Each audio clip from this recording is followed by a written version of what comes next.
بھائی جس صحافت کے لیے آپ یہاں پر بیٹھے ہوئے ہیں، جس صحافت کے بارے میں باتیں سن رہے ہیں، اس کی سب سے بڑی جو کامیابی ہے وہ 200 سال پورا کرنا۔ تو میں کیسے نہیں سمجھوں کہ بھائی یہ میری اردو زبان، یہ میری صحافت آئندہ 200 سال کا سفر پورا نہیں کرے گی۔ انگریزی کے خطرے کی وجہ سے ہندوستان کی تمام زبانوں کو ختم ہو جانا ہے، خدا نخواستہ، تو اردو سب سے آخر میں ختم۔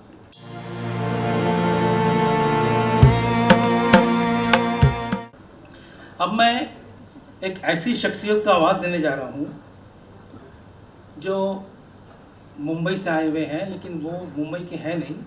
ہم مالیگاؤں والے ان کو جو ہے اپنے شہر کا ہی باشندہ سمجھتے ہیں۔ اردو صحافت کی بہت ہی معتبر آواز ہمارے بڑے بھائی، ہمارے صحافتی رہنما، مدیر انقلاب شاہد لطیف صاحب کو میں بہت ہی عزت سے، بہت ہی تکریم سے اور بہت ہی پیار محبت سے جو ہے وہ دعوت سخن دیتا ہوں کہ آئے اور ہمیں کلمات سے نوازیں۔ میرے ساتھی جو یہاں پر تشریف فرمائے مہمانان اور سامعین کرام، صحافیوں کے ساتھ بیٹھ کر بات کر لینا آسان ہے، لیکن صحافیوں کے سامنے کھڑے ہو کر بات کرنا بہت مشکل ہے۔ میں آپ کو بتانا چاہتا ہوں کہ سامعین میں کچھ ایسے صحافی ہیں جو شاید آپ کو دکھائی نہیں دے رہے ہیں۔ ان میں احمد اظہار صاحب ہے جو بمبئی سے تشریف لائے ہیں، سہیل وارسی صاحب ہے بمبئی سے تشریف لائے ہیں، میڈیا کے لوگ ہیں، امتیاز خلیل صاحب کو تو آپ سب جانتے ہیں، خیال انصاری صاحب ہیں آپ کے شہر کے جو ادب اطفال پر بڑا کام انہوں نے کیا ہے، جاوید انصاری صاحب ہیں جو آکاشوانی ریڈیو سے وابستہ رہے۔ اور جب ہم صحافت کی بات کرتے ہیں تو ہم ادبی صحافت کو بھول جاتے ہیں۔ یہاں پر ادبی صحافت کا ایک نمائندہ عزیز نبیل کی شکل میں موجود ہے، تو میں ان سب کا بھی استقبال کرتا ہوں اور میں سمجھتا ہوں کہ آپ وہاں نہیں ہیں، آپ بھی سب یہیں پر ہیں۔ میرے سامنے دشواری یہ ہے کہ کچھ ایسی باتیں اب تک آئی ہیں کہ اس میں مجھے تھوڑا سا اختلاف تو نہیں کہنا چاہیے، ان تمام باتوں کی توثیق کرتے ہوئے، ان تمام باتوں کو سوات کرتے ہوئے میں اس میں کوئی اپنی طرف سے اضافہ کرنا چاہوں گا اپنے تجربات کی روشنی میں۔ دیکھیے یہاں پر بات آئی کہ ہریہر دت صاحب کی، ہمارے برادر شکیل صاحب نے ان کا ذکر کیا۔ ہریہر دت صاحب کی وابستگی تھی جامع جہاں سے۔ جامع جہاں جو ہے وہ اردو کا پہلا اخبار مانا جاتا ہے، اور اس اعتبار سے ہم نے 2022 میں اردو صحافت کے 200 سال کا جشن منایا۔ اردو صحافت کے 200 سال کا جشن منایا۔ بھئی جس صحافت کے لیے آپ یہاں پر بیٹھے ہوئے ہیں، جس صحافت کے بارے میں باتیں سن رہے ہیں، اس کی سب سے بڑی جو کامیابی ہے وہ 200 سال پورا کرنا ہے۔ تو میں کیسے نہیں سمجھوں کہ بھئی یہ میری اردو زبان، یہ میری صحافت آئندہ 200 سال کا سفر پورا نہیں کرے گی؟ کیسے میں سمجھ سکتا ہوں؟ اسی بنیاد پہ میں کہتا ہوں، جو کہنا چاہتا ہوں بعد میں کہوں گا۔ اسی سے لگی بندی ایک دوسری بات ذہن میں آ رہی ہے، وہ یہ کہ اگر اردو صحافت کو 200 سال پہلے ہریہر دت میسر تھے، تو آج اردو صحافت کے حوالے سے رشک بہارا کو پنکج پچوری صاحب دستیاب ہیں۔ کہنے کا مطلب یہ ہے کہ گلاس آدھا خالی بھی ہے، آدھا بھرا ہوا بھی ہے۔ اب آپ اس کو کس نظریے سے دیکھنا چاہتے ہیں؟ میں نے اس گلاس کو ہمیشہ آدھا بھرا ہوا محسوس کیا۔ اردو کے تعلق سے ہمیشہ یہ بات کہی جاتی ہے کہ انگریزی والے خاص طور پہ یہ پروپیگنڈا کرتے ہیں کہ اردو زبان زوال آمادہ ہے۔ میں کہتا ہوں کہ کون سی ہندوستانی زبان زوال آمادہ نہیں ہے؟ کون سی زبان نہیں ہے؟ ساری زبانیں، اس لیے کہ تمام ہندوستانی زبانوں پر انگریزی کا خطرہ منڈلا رہا ہے۔ صرف اہل اردو کے بچے انگریزی میں نہیں جا رہے ہیں، اہل مراٹھی کے بچے بھی انگریزی میں جا رہے ہیں، اہل بنگالی کے بچے بھی انگریزی میں جا رہے ہیں، اور کسی بھی زبان کا آپ ذکر کر لیجیے، تمام زبانوں کے بچے انگریزی، اس لیے کہ انگریزی کے پیچھے ایک انٹرنیشنل لیول پہ بہت بڑی کیا کہنا چاہیے کہ ایک مشن ہے کہ بھئی انگریزی کو پروموٹ کرو، انگریزی کو پروموٹ کرو، انگریزی کو پروموٹ کرو. ابھی پچھلے دنوں جب جنریشن میٹا کے بارے میں بات ہو رہی تھی، یعنی وہ نسل جو 2025 میں پیدا ہوئی اور اس کو گنا جائے گا 2039 تک جتنے بچے پیدا ہوئے وہ سب جنریشن میٹا کے ہوں گے. کریکٹ؟ ہاں. تو یہ جنریشن میٹا کی جب بات ہو رہی تھی بہت زیادہ چل رہی تھی، بیٹا جنریشن بیٹا، جب اس کی بات بہت زیادہ ہو رہی تھی تو یہ کہا گیا کہ اس کے بارے میں اب سے 100 سال پہلے یعنی 1924 میں کچھ دانشوروں نے پیشین گوئیاں کی تھی. ان میں سے ایک پیش گوئی یہ تھی کہ پوری دنیا کی ایک حکومت ہوگی. یہ پیشین گوئی تھی، وہ غلط ثابت ہوئی. پوری دنیا کی ایک حکومت ہے نہیں اور اس کے امکانات بھی نہیں ہیں. لیکن دوسری پیشین گوئی یہ تھی کہ پوری دنیا کی ایک زبان ہوگی. اب تک غلط ہے لیکن صحیح ہونے کے امکانات دن بدن روشن ہو رہے ہیں. جب کوئی اردو والا اپنے بچے کو لے کر انگریزی اسکول میں داخل کرتا ہے تو مجھے ایسا لگتا ہے کہ انگریزی going to be universal language. پوری دنیا کی زبان، جو ایک زبان کی بات ہو رہی تھی وہ ہو جائے گی، ایسا لگتا ہے مجھے. تو کہنے کا مطلب یہ کہ انگریزی کا پروپیگنڈا اتنا زیادہ ہے، اس کے پیچھے اتنی بڑی مشنری کام کر رہی ہے اور اتنے ہزاروں لوگ کام کر رہے ہیں، اتنا پیسہ جھونکا جا رہا ہے تاکہ انگریزی کو جو ہے وہ پوری دنیا کی غالب زبان کے طور پہ منوا لیا جائے. تو مسئلہ جو ہے وہ صرف اردو کا نہیں ہے، مسئلہ تمام زبانوں کا ہے، تمام ہندوستانی زبانوں کا ہے. تو خیر یہ جو ہے وہ جب اس سلسلے میں بات ہوتی ہے اردو کی تو جیسے کہا جاتا ہے کہ بھئی اردو زندہ رہے گی تو اردو صحافت بھی زندہ رہے گی. تو میں کہتا ہوں کہ بھئی اردو والوں کو اور جو اردو والے نہیں ہیں ان کو بھی اس بات کا یقین رکھنا چاہیے کہ اردو بھی زندہ رہے گی اور انشاءاللہ اردو کی صحافت بھی زندہ رہے گی. دونوں نہیں جانے والے کہیں پر. بلکہ میں تو یہ سمجھتا ہوں کہ اگر ہندوستان کی انگریزی کے خطرے کی وجہ سے ہندوستان کی تمام زبانوں کو ختم ہو جانا ہے خدا نخواستہ تو اردو سب سے آخر میں ختم ہوگی. اور اس کی وجہ یہ ہے کہ اردو میں جو اثاثہ ہے اس اثاثے سے استفادہ کرنے والے لوگ اس کو اپنا جزو ایمان تصور کرتے ہیں. تو یہ زبان تو رہے گی. اب یہ کہ پڑھنے والے کم ہو سکتے ہیں، وہ بچے انگریزی میں جا سکتے ہیں، لیکن انشاءاللہ وہی انگریزی کے بچے جو ہے وہ گریجویشن کرنے کے اردو سیکھنے کے مراکز پر جمع ہوں گے اور اردو سیکھیں گے انشاءاللہ. مجھے تو ایسا لگتا ہے. خیر بات ہو رہی ہے میڈیا کا بدلتا منظرنامہ. تو یہ منظرنامہ کن کن سطحوں پر بدل رہا ہے، ہم عنوان پر آتے ہیں. پہلا تو یہ کہ میڈیا سے صحافت ختم ہو گئی ہے نا. آپ یوٹیوب پر سنتے ہوں گے مسلسل کہا جا رہا ہے کہ پترکاریتا ختم ہو گئی، صحافت ختم ہو گئی. پہلے انویسٹیگیٹو جرنلزم ختم ہوا، پھر جرنلزم ہی ختم ہو گئی ہے نا.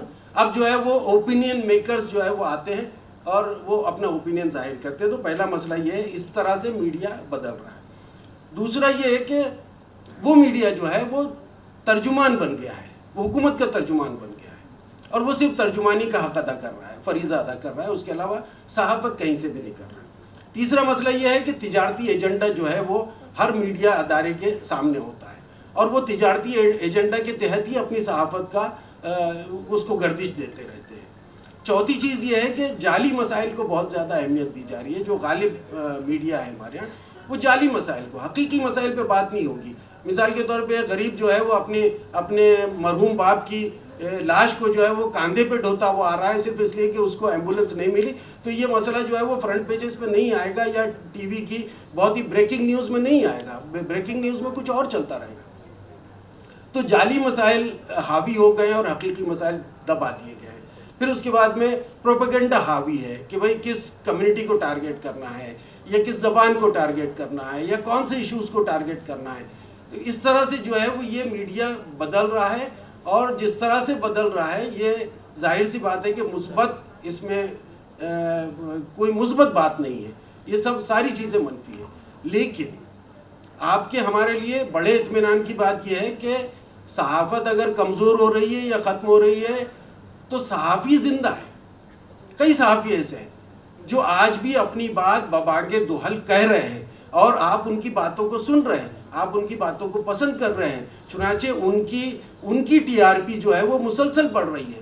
وہ کسی بڑے ادارے سے نکل کر انفرادی حیثیت سے کام کر رہے ہیں لیکن ان کی ٹی آر پی مسلسل بڑھ رہی ہے, ان کی ویورشپ بڑھتی جا رہی ہے. تو یہ کیا کم ہے؟ میڈیا کا منظرنامہ کتنا بھی بدلتا رہے اور کب تک بھی بدلتا رہے, ہمیں جو ہے وہ اس میں پریشان ہونے کی ضرورت نہیں. جہاں تک کہ اردو صحافت, اس کا دوسرا حصہ ہے اردو صحافت. تو اردو صحافت کی میں چند ایسی خوبیوں کی طرف آپ کی توجہ مبذول کرانا چاہوں گا جس پر عام طور پہ توجہ نہیں جاتی. پہلی بات کہ جب سے حالات کی سختی پیدا ہوئی, جب سے حالات گردش میں آئے, جب سے حالات برگشتہ ہوئے, تب سے پنکج صاحب میں آپ کو بتاؤں, آپ اردو والوں سے بہت اچھی طرح واقف ہیں, لیکن غیر ارادی طور پر پوری اردو صحافت کا ایک ایجنڈا ہو گیا, اور وہ ایجنڈا کیا کہ سچ بات کہنا, بے گناہوں کی تائید کرنا, بے گناہوں پہ لگے ہوئے الزامات کو خارج کرنا, اس کا ساتھ دینا, ان کے لیے آواز اٹھانا. اگر مان لیے بیجا گرفتاریاں ہو رہی ہیں تو اس کی مخالفت کرنا. جو مسائل میڈیا میں جگہ نہیں پا رہے ہیں ان مسائل کے لیے جس کسی سطح پہ تگ و دو ہو سکتی ہے وہ تگ و دو کرنا. یہ جو ہے آپ ایک غیر ارادی طور پر, ہم تمام اردو صحافیوں کی کہیں پر کوئی ایسی میٹنگ نہیں ہوئی کہ ہمارا آئندہ 25 سال کا ایجنڈا کیا ہوگا, لیکن پچھلے 25 سال سے میں دیکھ رہا ہوں کہ تمام اردو اخبارات انہی موضوعات کو خاص طور پر اجاگر کر رہے ہیں. اور ان کے ساتھ ساتھ یہ بھی غیر ارادی طور پر ہوا کہ تمام اردو اخبارات تھے, چاہے وہ علاقائی اخبارات ہو چاہے وہ قومی سطح کے اخبارات ہوں, انہوں نے تعلیم کو اپنا ایجنڈا بنایا, انہوں نے روزگار کو ایجنڈا بنایا, انہوں نے ملازمتوں کے امکانات اور مواقع کو اہمیت دینی شروع کی, انہوں نے نئے لوگوں میں کھیل کود کے فروغ کی کوشش کی, انہوں نے جو ہے وہ سیاست کے جو مطلب ایسے پہلو ہیں جو عام طور پہ سمجھ میں نہیں آتے, ان پہلوؤں کو خاص طور پر اجاگر کیا, ان کے لیے اداریے لکھے, ان کے لیے مضامین لکھے اور لوگوں کو سمجھایا کہ بھئی جو مسئلہ, مثال کے طور پہ یو سی سی جو یکساں سول کوڈ کا مسئلہ ہے بہت زیادہ چل رہا ہے, لیکن اردو صحافت نے یہ بتایا اپنے قارئین کو کہ یو سی سی کیا ہے, اور یہ صرف مسلمانوں کا مسئلہ نہیں ہے, صرف اردو ریڈنگ کمیونٹی کا مسئلہ نہیں ہے, بلکہ یہ اکراس دا کمیونٹیز, ہندوستان میں رہنے والے تمام طبقات, چاہے وہ الگ الگ ذات پات میں منقسم لوگ ہوں یا الگ الگ فرقوں میں ہوں, سب کے لیے مسئلہ ہے. یہ اردو اخبارات نے بھی بتایا, ظاہر ہے کہ دوسرے اخبارات نے بھی بتایا ہوگا, لیکن اردو اخبارات نے خاص طور پر اس پر کیا. پھر دوسرے ہے کہ مدارس پر جس طرح کی اس کے خلاف جو تومار باندھا جاتا ہے اس پر توجہ دلائی. تو میرے پاس میں اور بہت ساری چیزیں لیکن وقت کی کمی. یہ جو نظریاتی ہم آہنگی پیدا ہوئی یہ از خود پیدا ہوئی, اور یہ از خود اس لیے پیدا ہوئی کہ اردو اخبارات کا ایک بہت طویل ماضی ہے, وہ ماضی جس میں جدوجہد آزادی جو ہے وہ ایک بڑی سرخی کے طور پہ ہمارے سامنے موجود ہے. وہ لوگ, وہ ہمارے صحافی مولانا عبد الماجد دریابادی ہو یا ابوالکلام آزاد ہو یا حسرت موہانی ہو, یہ سارا مطلب ایک پوری طویل فہرست ہے یہ سارے لوگوں کی, جنہوں نے جو کچھ بھی لکھا وہ بعد کے صحافیوں کے لیے اس طرح سے اکثیر ثابت ہوا کہ ان کو کسی موضوع پر ہم خیال ہونے کے لیے کسی میٹنگ کی ضرورت نہیں پڑی. آپ اس چیز کو کتنا محسوس کرتے ہیں میں نہیں جانتا ہوں, لیکن یہ حقیقت ہے. آج اب سے 20 برس پہلے چاند کا مسئلہ کتنا زیادہ شدت اختیار کر جاتا تھا. آپ 15-20 سال میں آپ نے کوئی ایسی خبر سنی 2 عیدیں ہوئی؟